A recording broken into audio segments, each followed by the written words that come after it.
Hey guys, I thought I would do a video showing one of my latest plushies today. This is Sprocket. Now Sprocket is my tulpa, and if you don't know what one of those is, look it up.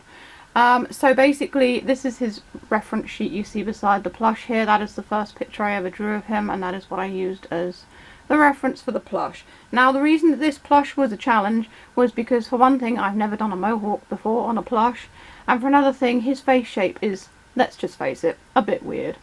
So it was really an experiment.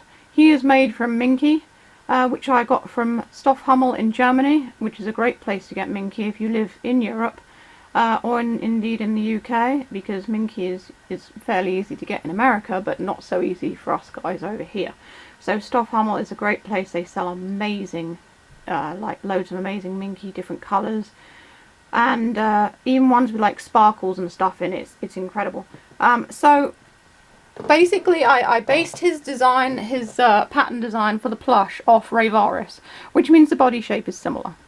I'm quite happy with how it went. So you can see here, this is his reference sheet, and so I worked from the reference sheet. There's his hair, and I sewed that in there. The glue made it go a little bit strange on that side. I might actually sort of touch that in pen. The eyes are polymer clay, as is the nose, and I also glazed the nose as well to make it shine in the light so it sort of looks wet. And this is a copper, bit of copper wire I did for his earring. The turtle was given to me by my boyfriend up until, well, he had it since way before we even met, but up until he gave me this turtle, he never took it off. So instead of Sprocket having the shell around his neck like he normally does, he's got this plush one has got the turtle because my boyfriend thought it would mean more to me. He's got a bit of fluff on his chest there, and also on the end of his tail. I did think about underwiring his arms, but I didn't in the end. He's got little fingers, as you can see, and the markings as on his reference sheet, and his little spiky bracelet here, which isn't actually, it is glued around the wrist so it doesn't come off, but it can go up and down the arm because it's supposed to be loose anyway. He's got little pads on his feet. He only has 3 toes, and that's just how he is. But the head was the hardest thing to do. Obviously I wanted it to look like him in profile and stuff. I'm actually quite happy with how I did the head. I did use a cardboard reinforcement at the end where his lips are. Under there. I'm not too I think this could have been a little bit shorter here. I'm not really happy with how long that is away from the nose, because it really isn't on the reference sheet. You can see in the background there. But I'm quite happy with how that went. His mouth is drawn on with Sharpie. I was thinking about embroidering it, but I didn't really want to stick needles or anything through the face because it might mess up the shape of it. And his mohawk goes all the way back. The mohawk is made out of cardboard, and I stuck felt on the cardboard, and I overlapped it a bit at the bottom so I could actually sew it along the head. So it actually goes along the central part of the head there, which was an experiment that worked. His neck is a little bit floppy, which is annoying, because I did stuff the hell out of it when I made him, and unfortunately it kind of, just came to sit up there, it kind of messed up a bit. He will sit. There we go. Now he's leaning towards the other side. He looks like he's drunk. Actually, let's just put him back there. So yeah, I'm pretty happy with how he's turned out.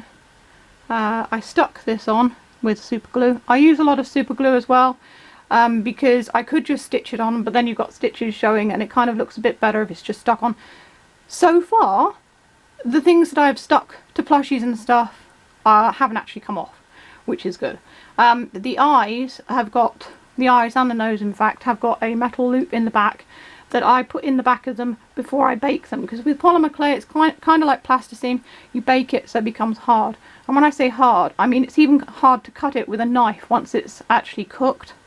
So I put a little metal loop through the back, I put thread through the loop, and I stick the thread through the face and pull, this is without the head being attached to the body, pull the thread out the end of the neck and tie it to pull the eyes in against the face. But I also, just for security measures, I put a little bit of super glue on the back of the eye, just so that they actually stick to the face.